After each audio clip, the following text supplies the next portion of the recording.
សួស្តីអ្នកទាំងអស់គ្នាខ្ញុំបាទហូលីហើយថ្ងៃនេះខ្ញុំមានរឿងរ៉ាវរន្ធត់មួយទៀតហើយម្ចាស់រឿងនេះគាត់ឈ្មោះថាលុបឥឡូវគាត់មានអាយុប្រហែលជា20ឆ្នាំជាងហើយ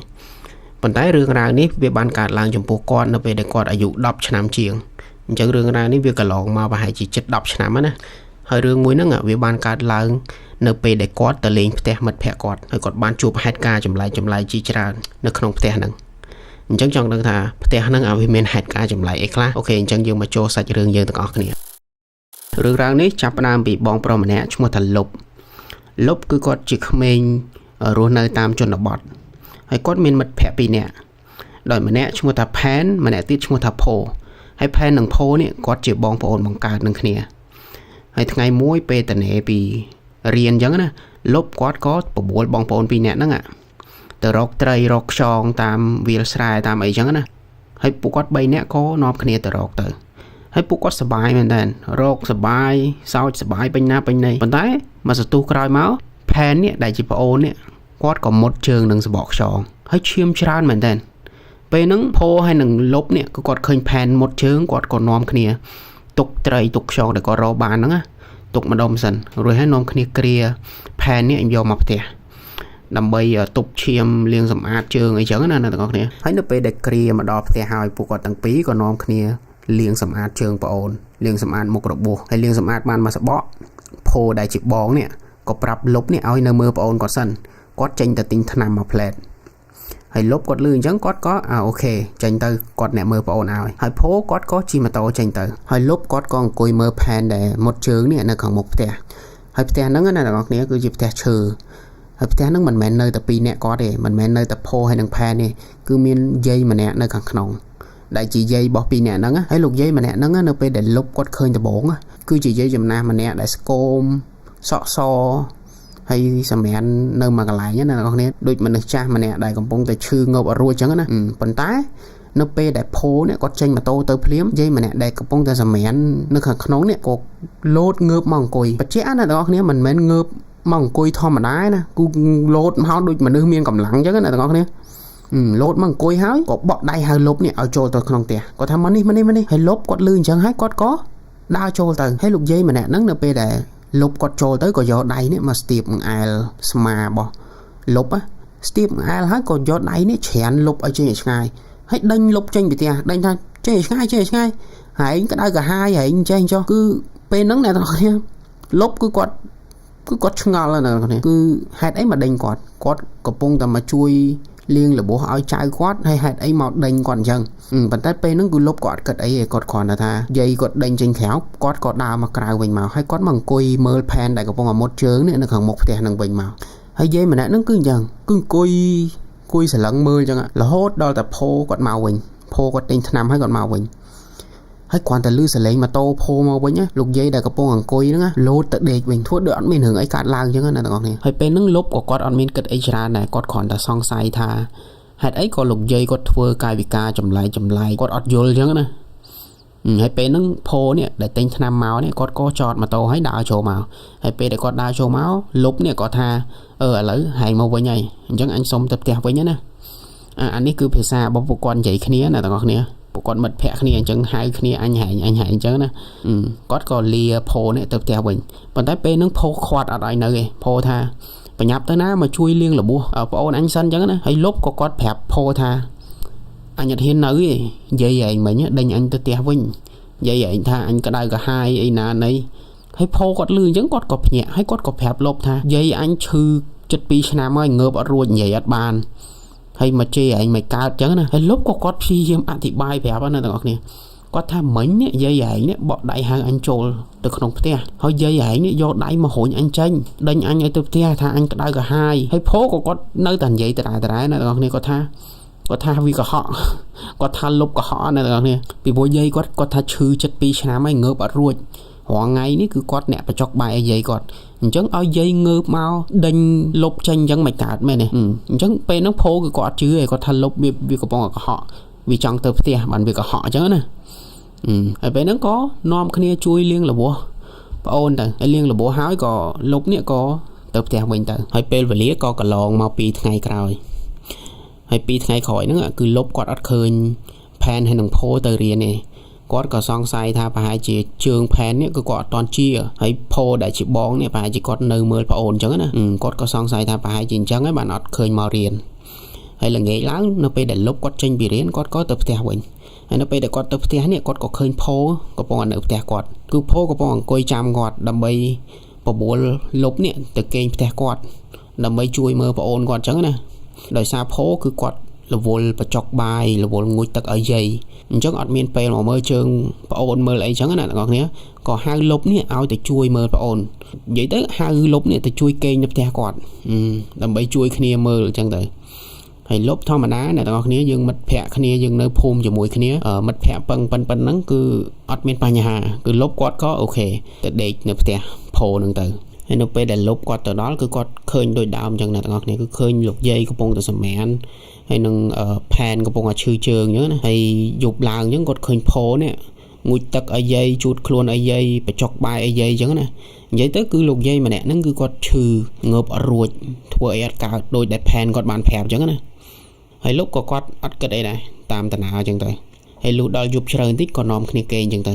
ហើយអានេះខ្ញុំសូមអធិប្បាយរឿងផ្ទះតិចណាអ្នកទាំងអស់គ្នាផ្ទះហ្នឹងគឺជាផ្ទះឈើហើយផ្ទះឈើកម្ពស់ពីដីប្រហែលជា2ម៉ែត្រអីទេអត់ខ្ពស់ពេកទេហើយពួកគាត់គេងមុងផ្សេងគ្នាលោកយាយគឺគាត់សម្រានមុងមួយហើយពួកគាត់3នាក់នេះសម្រានមុងមួយដោយផែនដែលគាត់ឈឺជើងនេះគាត់គេងនៅគៀន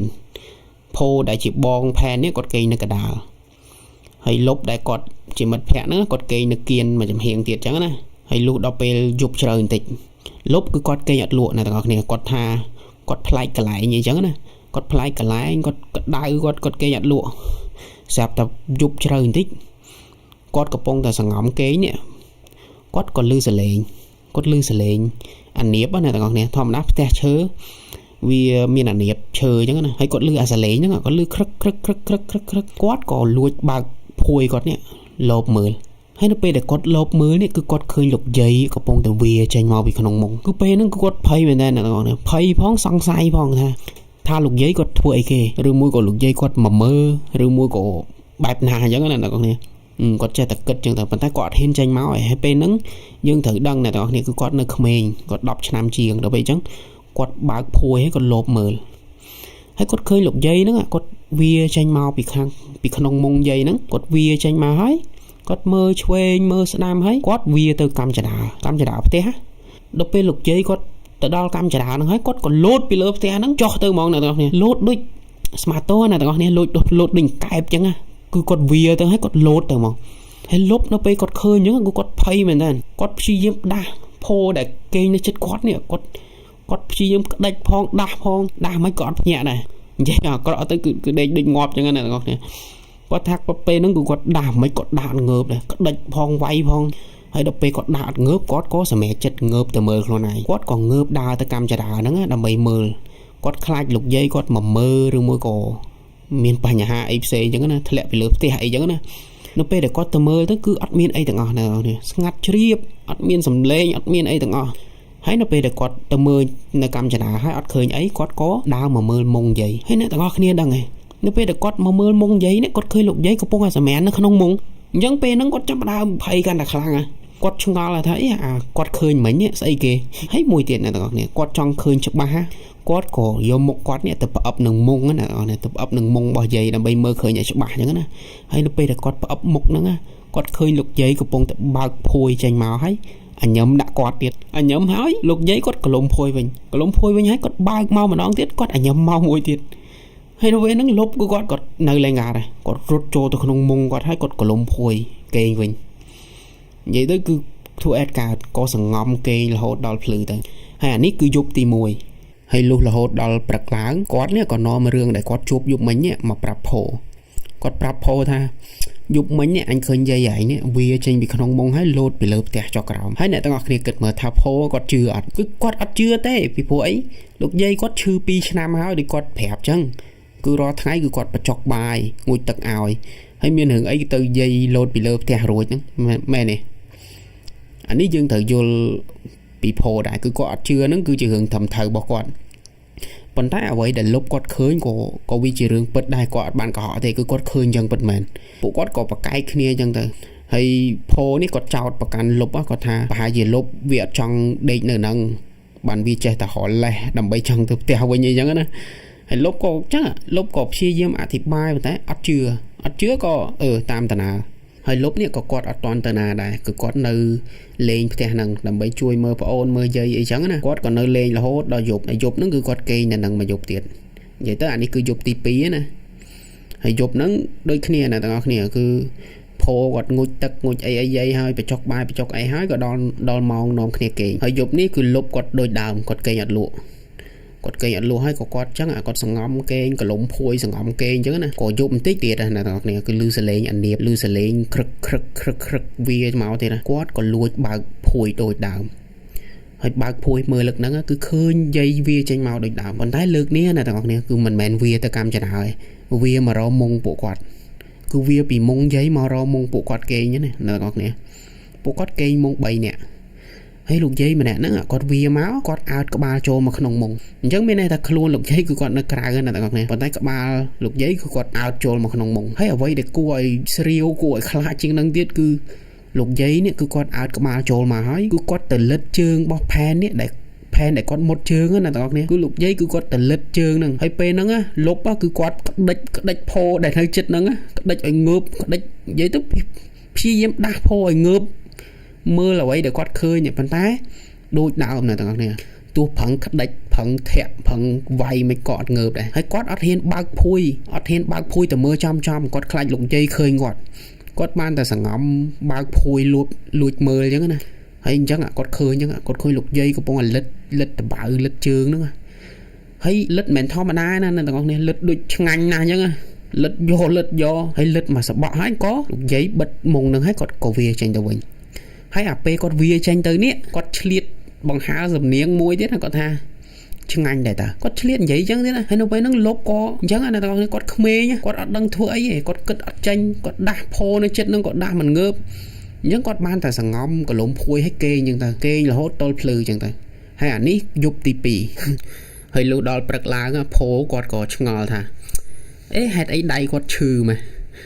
ហើយលុបគាត់នៅចិត្តហ្នឹងគាត់ក៏ប្រាប់ថា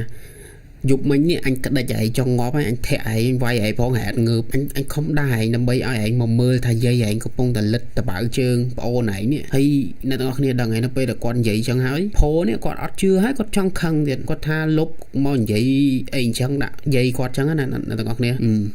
ហើយអ្វីដែលចម្លែកហ្នឹងគឺជើងរបស់ផែនណាអ្នកទាំងអស់គ្នាអត់មានជាទេហើយឈឺលើសដើមថ្ងៃហ្នឹងគឺឃើញជើងរបស់ផែនណាខៀវហើមនិយាយទៅគឺមុតខ្យងតិចមួយប៉ុន្តែឥឡូវវាទៅជាធ្ងន់ណាហើយផែនគឺគាត់ងើបដើររួចឯងក្តៅខ្លួនផងអីផងអញ្ចឹងវាទៅជារឿងធំមួយវាមិនមែនធំតែមុតជើងទៀតទេវាធ្ងន់ធ្ងរអញ្ចឹងណាហើយថ្ងៃហ្នឹងលុបក៏គាត់អត់តន់ទៅវិញដែរគឺគាត់នៅមើលប្អូននៅជួយមើលនៅផ្ទះហ្នឹងទៅហើយរហូតដល់ល្ងាចឡើងគឺគាត់ឃើញជើងផែនណាអ្នកនរគ្នាគឺវាកាន់តែធ្ងន់ទៅគាត់ក៏បានប្រាប់ផោនេះឲ្យទៅតាមម៉ាក់ប៉ាមកពីព្រោះម៉ាក់ប៉ារបស់ផូគឺគាត់មួយអាទិត្យគឺគាត់មកផ្ទះម្ដងគឺគាត់អ្នកចការអញ្ចឹងណាម៉ាក់ប៉ាគាត់គឺចោះទៅចការអញ្ចឹងមួយអាទិត្យគឺគាត់មកផ្ទះម្ដងប៉ុន្តែថ្ងៃហ្នឹងគឺផែនគឺគាត់ជើងគាត់ហើមខ្លាំងមែនតើអញ្ចឹងលុបនេះក៏ប្រាប់ផូនេះឲ្យទៅតាមប៉ាមកពីព្រោះជើងផែនមើលទៅដូចអត់ស្រួលហើយប៉ុន្តែផូគាត់ថាទៅអត់កើតពីព្រោះអីអត់មានពីណានៅមើលយាយអត់មានពីណាបញ្ចុកបាយយាយងូចទឹកអាយាយអញ្ចឹងណាគាត់ក៏អត់ទៅប៉ុន្តែលុបនេះគឺគាត់ឃើញជើងផែនហើយគាត់ទ្រាំអត់បានគាត់ក៏និយាយមួយម៉ាត់ហ្មងគាត់ថាឥឡូវទៅហៅម៉ាក់ប៉ាមកចាំគាត់នេះអ្នកបញ្ចុកបាយយាយឲ្យគាត់ខ្លាចណាអ្នកនរនេះប៉ុន្តែគាត់ហ៊ាននិយាយពាក្យហ្នឹងហើយផោគាត់លឺអញ្ចឹងគាត់លឺពួកម៉ាក់គាត់ជួយបញ្ចុកបាយបញ្ចុកអីយាយគាត់ក៏អូខេគាត់ចេញទៅហៅម៉ាក់ប៉ាមកហើយអ្នកទាំងអស់គ្នាដឹងឯងនៅពេលដែលគាត់ណាផោចេញទៅភ្លាមលុបនេះគឺគាត់រត់ចេញពីផ្ទះហ្នឹងមកគាត់រត់ទៅផ្ទះគាត់គឺគាត់ទុកផែននៅនឹងយាយនៅផ្ទះតែ2នាក់គឺគាត់រត់ទៅផ្ទះគាត់ប៉ុន្តែគឺគាត់រត់ហ្នឹងគឺមិនមែនគាត់រត់ចោលទេគាត់រត់ហ្នឹងគឺដើម្បីទៅរកប៉ាម៉ាក់របស់គាត់ដែរគាត់ខ្លាចណាអ្នកទាំងអស់គ្នាគាត់ខ្លាចពេកគាត់ចង់បបួលប៉ាម៉ាក់គាត់នេះមកមើលប្អូន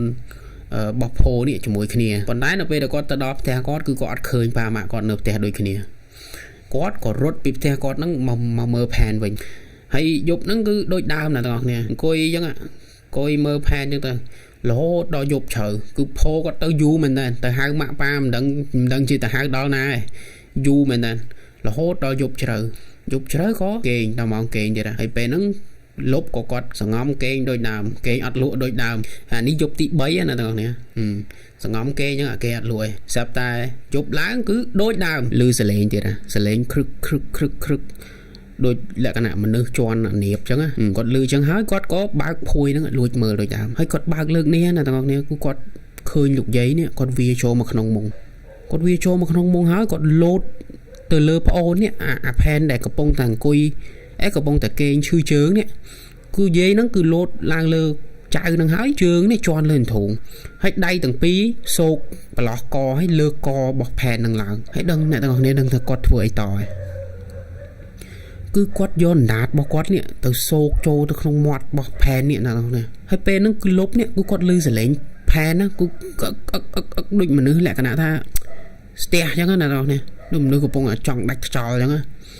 ខឹកអញ្ចឹងប៉ុន្តែគឺគាត់អត់ធ្វើអីអត់កើតណាបងប្អូនគឺគាត់ភ័យគាត់ក្មេងគាត់អត់គិតអត់ចាញ់ទេគឺគាត់បានត្រឹមតែលួចមើលអញ្ចឹងទៅហើយពេលហ្នឹងផោគឺគាត់អត់នៅទៀតគាត់ឥឡូវទៅហៅម៉ាក់ប៉ាគាត់អញ្ចឹងលុបគឺគាត់លួចមើលអញ្ចឹងលួចមើលបន្តិចបិទបន្តិចលួចមើលបន្តិចបិទបន្តិចអញ្ចឹងទៅប៉ុន្តែអ្វីដែលគាត់ឃើញគឺអញ្ចឹងគឺឃើញយាយកំពុងជន់ធុងចៅហើយយកដៃនេះសោកតាមប្រឡោះកហើយលើកកចៅឡើងហើយយកអណ្ដាតនេះលោកចូលសោកចូលទៅក្នុងមាត់ចៅហើយចៅអាឡៃតែហើយលឺមកសទុះមកស្រាប់តែចៅនេះស្ងាត់ជ្រាបណាបងនេះស្ងាត់ជ្រាបហ្មងហើយពេលហ្នឹងសលេងម៉ូតូក៏មកគឺផោនេះគឺគាត់ដប់ប៉ាម៉ាក់គាត់មកអញ្ចឹងណាសលេងម៉ូតូមកដល់ហើយអ្នកទាំងអស់គ្នាដឹងហើយគាត់តែសលេងម៉ូតូមកដល់ភ្លាមយាយដែលកំពុងអង្គុយលើចៅនេះលោតចុះហើយលោតទៅក្នុងមុងខ្លួនឯងធ្វើសម្រានធម្មតាធ្វើដូចអត់មានរឿងអីកើតឡើងអញ្ចឹង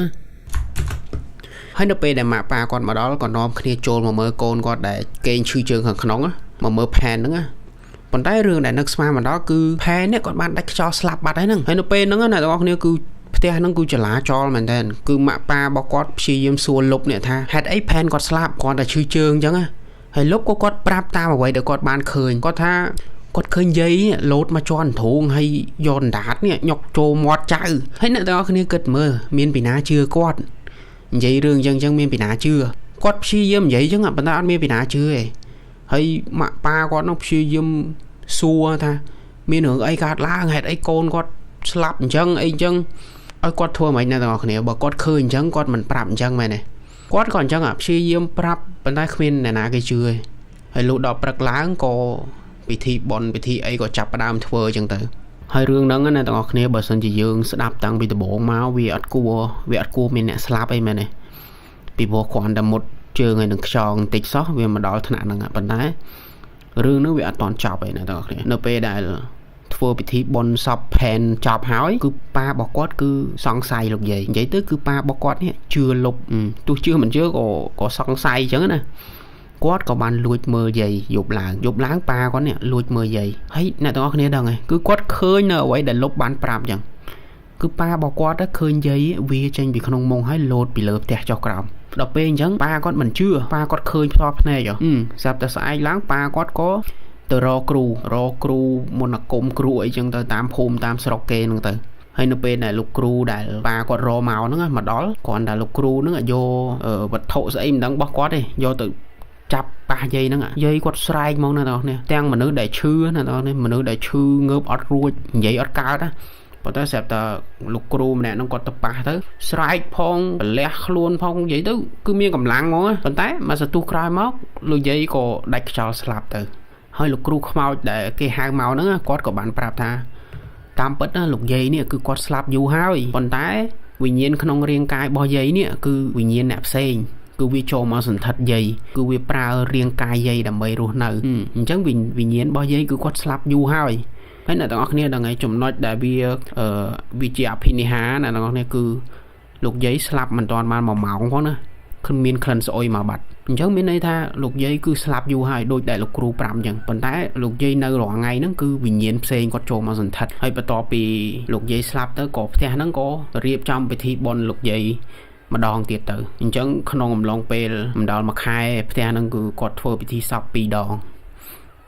ទី1ចៅទី2យាយហើយរឿងរ៉ាវមួយហ្នឹងណាទាំងអស់គ្នានៅពេលដែលបងប្រុសលុបនេះគាត់និយាយមកគឺពេលហ្នឹងគឺគាត់យំណាទាំងអស់គ្នាគឺគាត់ គាត់ស្ដាយក្រោយគាត់ថាបើសិនជាពេលហ្នឹងគាត់ឃើញលោកយាយអង្គុយលើចៅនេះនៅពេលហ្នឹងបើសិនជាគាត់ធ្វើអ្វីមួយយ៉ាងប្រហែលជាមិត្តភក្តិគាត់អត់ស្លាប់បើសិនជាគាត់ងើបមករុញយាយចេញឬមួយក៏គាត់ងើបមកស្រែកហៅគេជួយឬមួយក៏គាត់ធ្វើអីមួយយ៉ាងប្រហែលជាមិត្តភក្តិគាត់អត់ស្លាប់ប៉ុន្តែយើងបន្ទោគាត់ក៏អត់កើតដែរអ្នកនរគ្នាពីព្រោះពេលហ្នឹងគឺគាត់នៅក្មេងគាត់អាយុ10ឆ្នាំជាងហ្នឹងអ្នកនរគ្នាគាត់អត់រត់ហ្នឹងគឺសំណាងហើយមែនទេបើសិនជាយើងវិញល្មមហ្នឹងគឺយើងអត់នៅទេយើងរត់ចោលមិត្តភក្តិបាត់ហើយប៉ុន្តែគាត់សងំគេងលួចមើលហ្នឹងតចប់រឿងគឺអញ្ចឹងទៅសហគាត់វិញហើយមួយទៀតអ្នកទាំងអស់គ្នាចាំកាលដំបូងដែលគាត់ជួបលោកយាយកាលដំបូងដែលគាត់ជួបយាយហើយយាយច្រានគាត់ចេញហើយថាគាត់ក្តៅកាហាយអញ្ចេះចោះគឺគាត់ប្រាប់ថានៅពេលហ្នឹងគឺគាត់ភ្លេច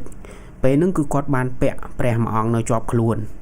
ហើយគាត់សង្ស័យថាប្រហែលជាព្រះមួយអង្គហ្នឹងហើយដែលធ្វើឲ្យយាយគាត់ក្តៅបានពេលហ្នឹងគឺយាយគាត់និយាយអីប្លែកគាត់ថាលុបនេះក្តៅកាហាយមនុស្សក្តៅកាហាយចេញពីផ្ទះអញអីចឹងហើយគាត់ក៏ប្រាប់ថាអញ្ចឹងគាត់ថាប្រហែលជាព្រះមួយអង្គហ្នឹងហើយជួយគាត់អញ្ចឹងបានគាត់គេងនៅផ្ទះហ្នឹងហើយយាយអត់មានហ៊ានមកប៉ះគាត់ដោយសារគាត់មានព្រះមួយអង្គហ្នឹងអញ្ចឹងណាហើយបន្ទាប់ពីរឿងរ៉ាវហ្នឹងកើតឡើងណាបងប្អូនគ្រួសាររបស់ផែនហើយនឹងផូក៏គាត់បដូរទីកន្លែងនៅគាត់និយាយទៅគឺគាត់ឈប់នៅកន្លែងហ្នឹងគាត់លក់ផ្ទះហ្នឹងចោលហើយគាត់ទៅនៅកន្លែងផ្សេងអញ្ចឹងណាហើយពួកគាត់ក៏លែងបានរាប់អានគ្នាហើយក៏បែកគ្នារហូតតថ្ងៃហ្នឹងទៅហើយមួយទៀតរឿងរ៉ាវវិញ្ញាណសន្ធិដ្ឋក្នុងរាងកាយហ្នឹងណាបងប្អូននៅស្រុកថៃគេមានជំនឿមួយគេថាពពួកវិញ្ញាណបែបហ្នឹងគេហៅថាប៉បខ្ញុំមិនដឹងថានៅខ្មែរយើងគេហៅថាអីណាប៉ុន្តែនៅថៃគឺគេហៅថាប៉បហ្នឹងគឺវាចូលចិត្តចូលសន្ធិដ្ឋក្នុងមនុស្សដែលទន់ខ្សោយវាចូលទៅវាដើម្បីវាប្រើរាងកាយហ្នឹងហើយមនុស្សដែលវាចូលហ្នឹងហើយគឺចាប់ផ្ដើមខ្សោយទៅវាចាប់ផ្ដើមស៊ីគ្រឿងក្នុងណាអ្នកនរនិយាយឲ្យងាយស្ដាប់គឺខ្សោយទៅធ្វើអីអត់កើតងើបអត់រួចហើយលទ្ធផលចុងក្រោយបើមិនមានវិធីដោះស្រាយទេគឺមានតែស្លាប់អាហ្នឹងឯងគឺគេហៅថាប៉បនៅស្រុកថៃហ្នឹងហើយប៉ុន្តែខ្ញុំជឿថានៅខ្មែរក៏ប្រហែលជាមានដែរពីព្រោះខ្មែរហើយថៃវាដូចអត់មានអីខុសគ្នាទេអ្នកនរគ្នាមែនទេខ្មែរហើយថៃមើលទៅស្តៀងគ្នានៅខ្មែរយើងប្រហែលជាសាហាវជាងនឹងផងក៏ថាបានអូខេអញ្ចឹងបើសិនជាមានបងប្អូនណាគាត់ដឹងពីវិញ្ញាណបែបហ្នឹងគេហៅថាអីអញ្ចឹងនៅខ្មែរអ្នកនរគ្នាអាចខមមិននៅខាងក្រោមបានកែងលោខ្ញុំទៅស្រាវជ្រាវមើលហើយយកមកធ្វើវីដេអូឲ្យអ្នកទាំងអស់គ្នាមើលអញ្ចឹងណាអូខេអញ្ចឹងរឿងរ៉ាវទាំងអស់គឺមានតែប៉ុណ្្នឹងឯងអញ្ចឹងបើបងប្អូនមើលចប់ហើយកុំភ្លេចចុច like ហើយ subscribe ឲ្យពួកយើងផងដើម្បីតាមដាននៅរឿងរបស់ពួកយើងបន្តទៀតអូខេអរគុណច្រើន